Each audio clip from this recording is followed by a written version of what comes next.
And so you're going to want to definitely get a frame from this episode for how you should do free content for people who are not out there on social media, but are behind the paywall a little bit, who have already become fans. You are now listening to the Creative Juice podcast, brought to you by Entrepreneur.io.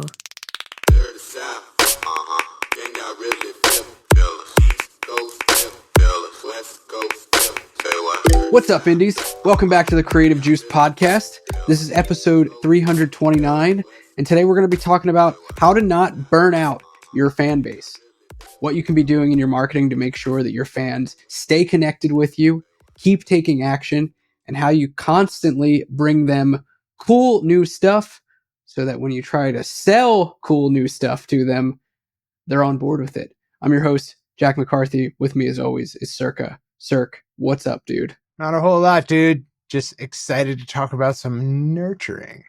Yeah, me too, man. It's been a minute since we've talked about this concept on the show, and I think it'll be useful. This was actually an idea that one of our IndieX team members brought to me, and I was excited to talk about it because he was hearing a lot of chatter in the indie community, and then kind of the whole team sort of coalesced around this idea that they were like, oh yeah, you guys should definitely bring this back to the show, talk about nurturing, because it matters at all stages of an artist's career, from, initially building fans and building up enough goodwill to eventually sell something to someone. But it especially matters once you've got a customer base and you're selling stuff to refill that goodwill vault. And we can talk about the sort of concept of a goodwill vault. Maybe that's a good jumping off place here when it comes to nurturing, but I'm excited. Yeah, I also am very excited to talk about this. And I think I have more experience from running entrepreneur than I even do from musical content as of recent. So, yeah.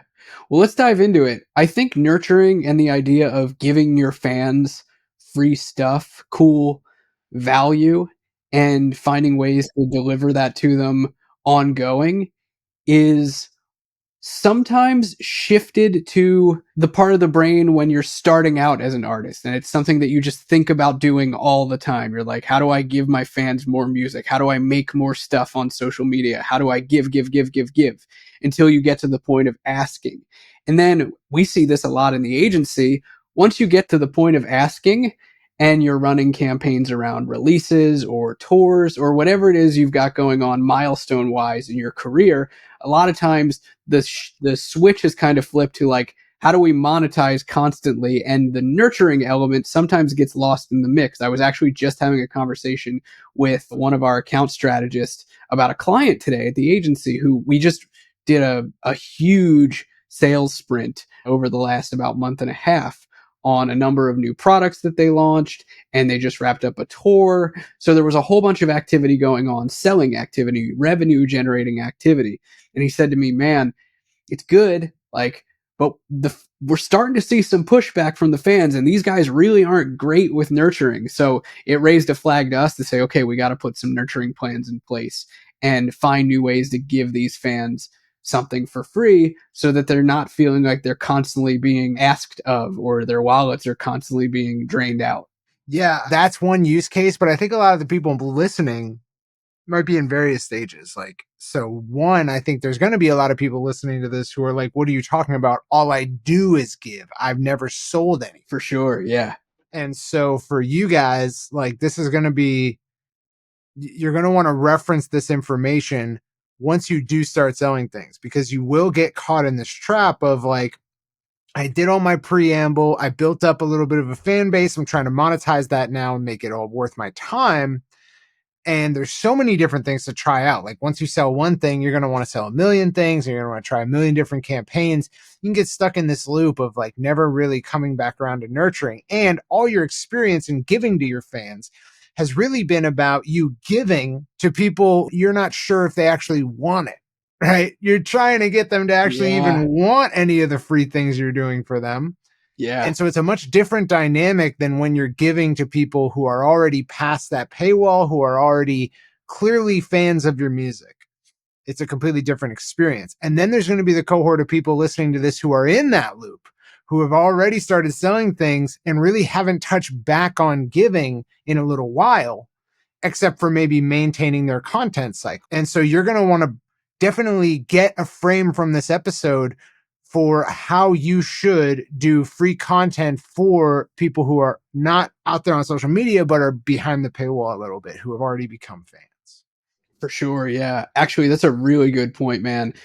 In the early stages, it's worth clarifying or looking inward. And I guess that's the cautionary or strategic thing I would recommend for any indie that's in a place where they haven't really actively started selling yet and they're just building up a fan base and they might be tempted to think all I do is give. I think something that you need to critically examine as you're starting to build up a mass of fans is what are the things that you have been giving that you're really just sort of throwing stuff out there and trying to find the thing that your fans really like. And you might not actually consider that nurturing once you figure out the thing that they do like. Like everything prior to that was testing. And then what you're really doing with nurturing is when you've honed in on the things that your fans really dig, and then you're giving that, and that's the value that you're providing for free, ongoing, and finding cool new ways to deliver it. That's when you're really doing nurturing. Everything up to that point is sort of testing. Yeah, it's a way different dynamic. Like I said, it's a way different dynamic to create experiences for people who definitely want the experiences, right? You're talking to a curated list of people who only made it here because they dug the free stuff you were doing before. And now you kind of get this opportunity to wig them out, to blow their minds a little bit by giving. So this can take many forms. The form that's going to be most familiar to you at first is just creating content because you did that to get the fan base in the first place. And that's going to be familiar to them. But there's tons of other categories that we want to include in the nurturing pile. And, for instance, today I was in our member group for Indepreneur talking to indie artists like you listening. And there was someone who had trouble with DNS settings. We offer a free CRM, website builder, email marketing, all that, and automations for our annual members. So if you're an annual member of our membership, you just get that for free. And we've got a new indie in the group who's having trouble with her DNS settings in a normal company. That is not something that the leader or the manager or the president of the company is going to be doing. But it's a form of nurturing for me to step in and do that. Why? One, it's the quickest way she's going to get the answer. Two, it's going above and beyond. There's a value just in the fact that I did it, right? Not just even if the answer is correct, but just that I took the time to sit down there and do it. And so these sort of unscalable things are a form of nurturing that I think is one of the most powerful forms. It's when you write a handwritten note to include in a package that you're sending off to a fan for some products they bought. It's the going above and beyond. It's the doing the unscalable things that I think is truly the most memory creating, right? Lasting impression leaving forms of nurturing. Yeah, that's totally true. And you see this, I think, especially early on for artists as they start to build up fans that are interacting with them in a variety of ways, whether that be purchasing or signing up for an email list or hanging out on a membership platform like Patreon.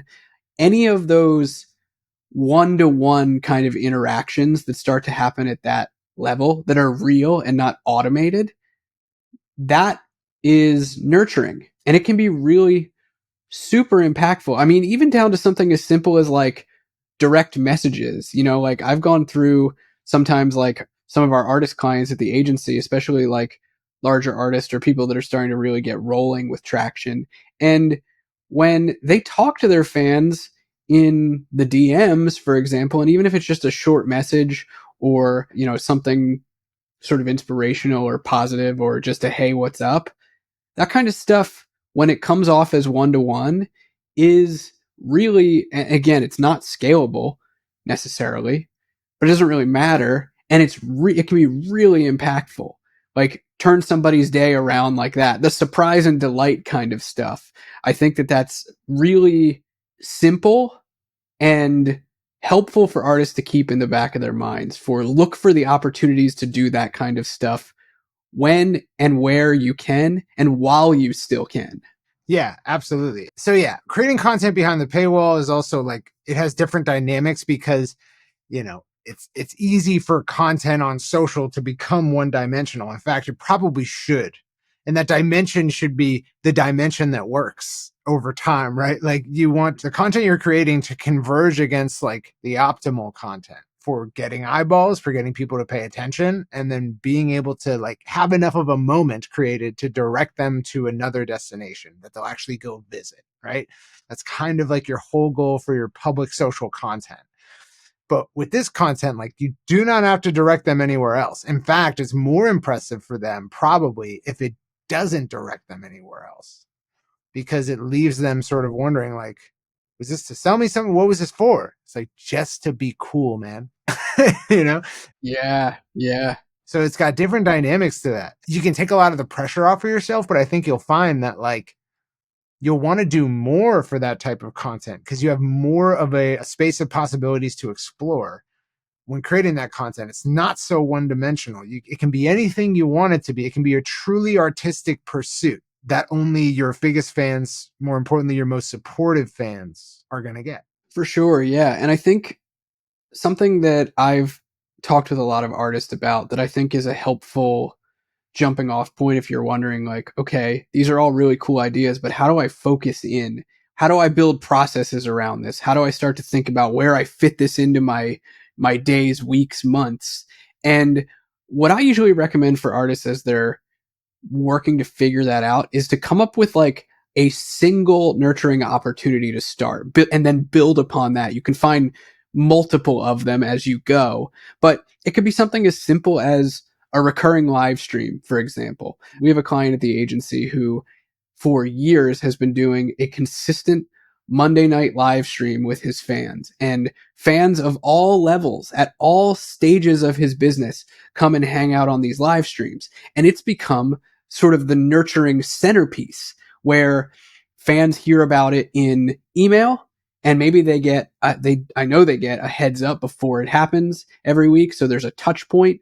Sometimes they get a little bit of a teaser of, what they're going to be doing on the live stream, what songs he might be playing, what they're going to be talking about, so on and so forth, what kind of news he might be dropping on it. So there's some sort of early access exclusivity happening there on an email channel.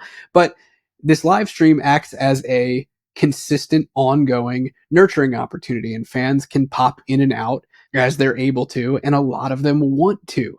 And that's an opportunity where he saw that his fans dug that he was doing this, and so he really leaned into it. So I'm not saying that that is everyone's nurturing opportunity, or should be, or could be, but it's an example of one thing that an artist focused in on. And so you should do the same to kind of critically analyze, like, what is it that my fans really like that I can give them for free on a regular recurring basis, and start to do that. And then you can build on top of it and do other things. Yeah, 100%. So the next like subset of nurturing that I think we should touch on here is, we've kind of addressed the early stages. I've been giving, and it's always been free. Now we should probably talk about the artists who are selling, and the nurturing has kind of fallen to the wayside. And I think this is especially a risk, a temptation, a trap that you can fall into when you're in a launch cycle of any kind. And especially when you start to see monetary success, it's very simple and tempting to just keep pushing on the sales lever and the gas.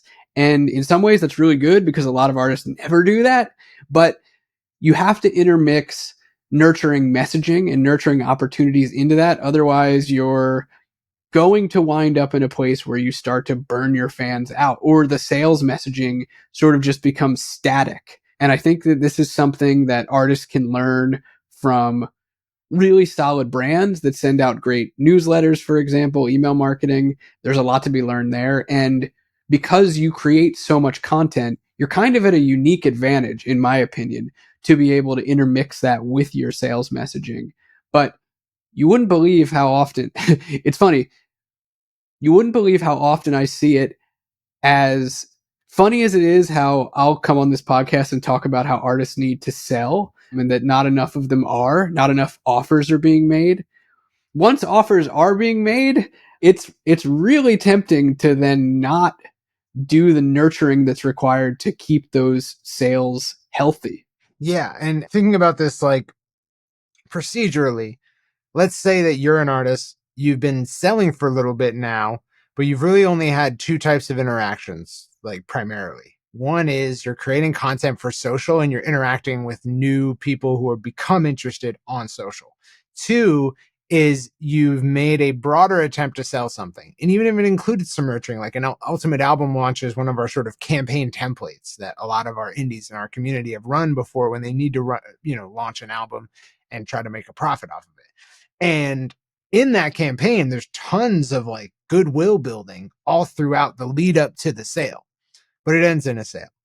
And so those are the two kinds of buckets of interactions that you might have had already, but haven't really done much concerted effort to create content that's just for people who are already fans, isn't necessarily publicly available on social, and has been or should be distributed directly to people who are on your email list or on your customer list.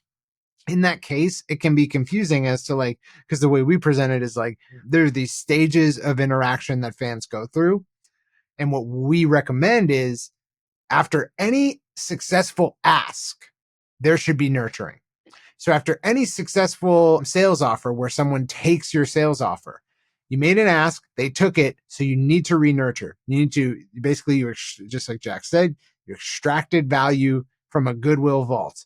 All of that social media content and free music leading up to that first sale, that was building up your goodwill balance. And any ask is like a withdrawal from the goodwill bank. And you want to always keep it topped up. So we want you to have ideally automated forms of nurturing that occur after any withdrawal from the goodwill vault, after any successful ask.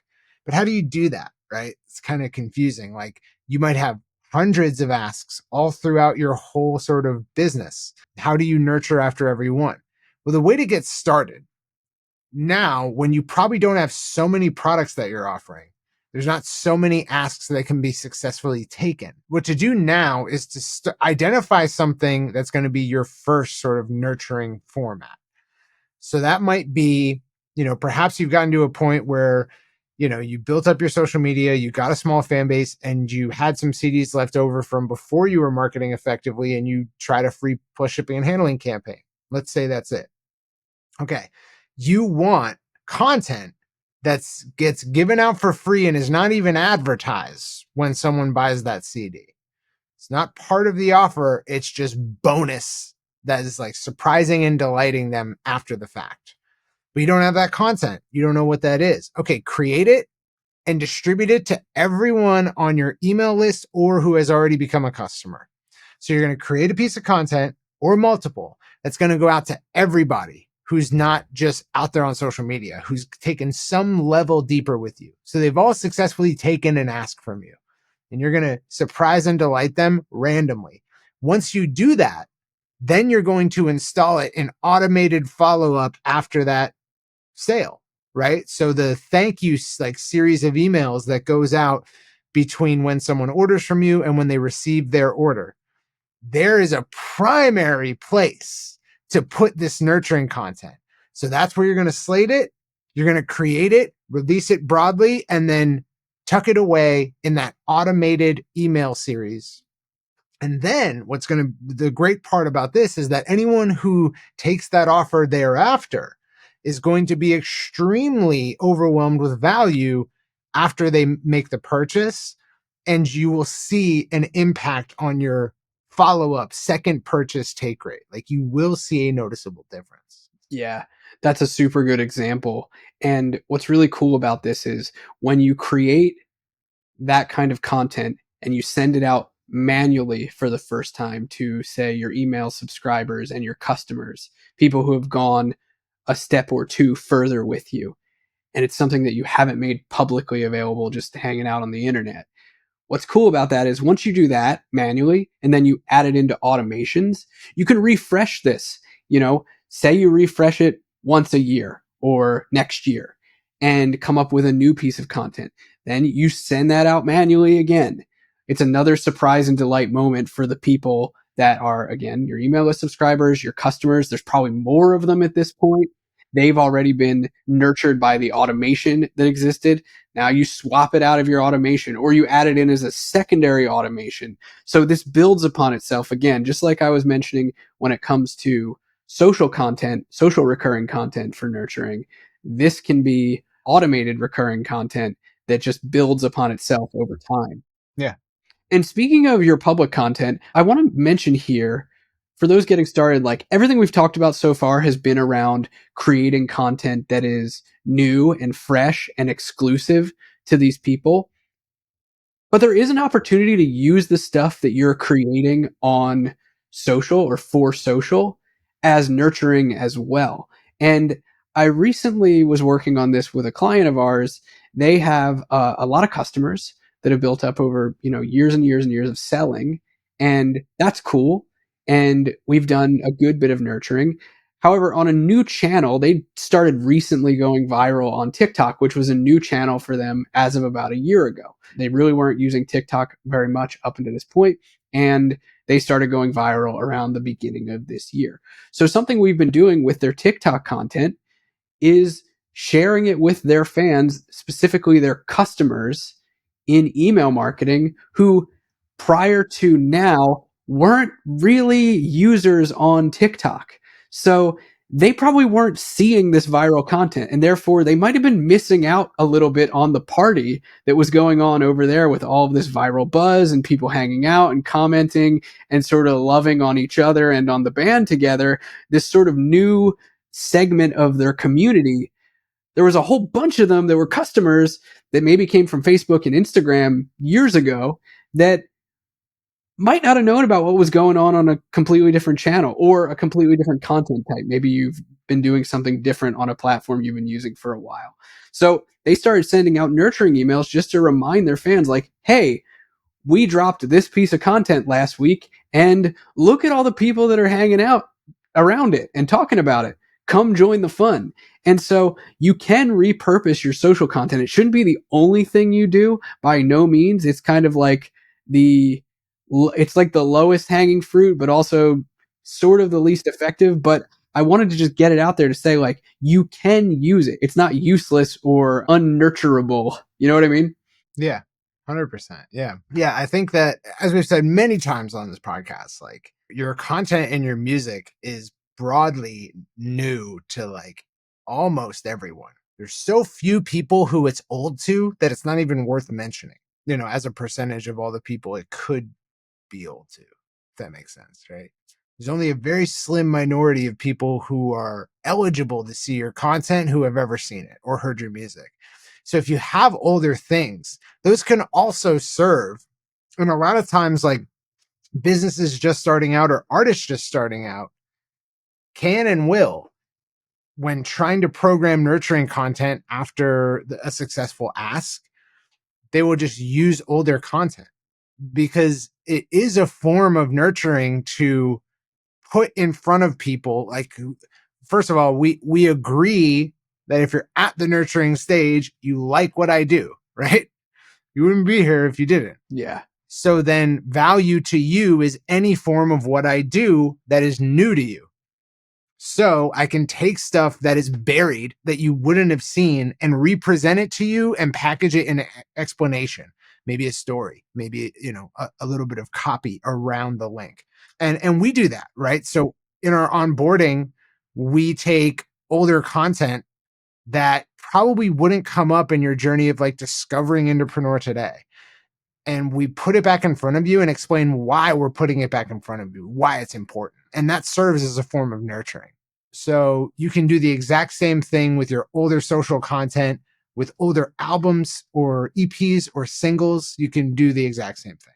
Yeah, for sure. I mean, think about it, man. Like, Throwback Thursday was a hashtag that people would use forever when it came to their content. And this goes across all sorts of industries and brands and companies and creatives, not just music, but it's definitely relevant. Think about how many times you see the photo of Jeff Bezos in the garage building Amazon, you still see that across the internet, and people are like, oh, business people are like, yeah, look at that. Like that reminds me of me. And there are ways to do that with your content, old stuff that you created, old music that you created, things that you did in the past. I think especially for fans that dig what you do, having ways for them to go back in time and sort of binge watch is cool. Yeah, it's not just that it's cool, it's also the case that like this might not be necessarily so true for you if you're not that established an artist.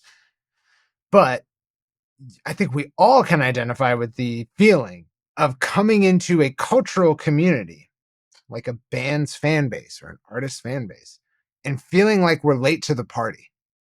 There's all sorts of inside jokes, cultural norms, community language that we're not aware of. And it's easy to feel like a noob, right? And so by representing those key elements of like cultural tomes, right? Like for your community, by putting that in front of people, you're catching them up to speed. You're helping them not be a noob in your own community. Yeah, yeah. I think that's another form of value that it presents. That's not to say that like, oh, okay, great, I will just only ever use older content for my nurturing. Like, because you have to think about the people who already know about that stuff, have been in your community for a while, but haven't received like good nurturing from. I recommend you create new stuff.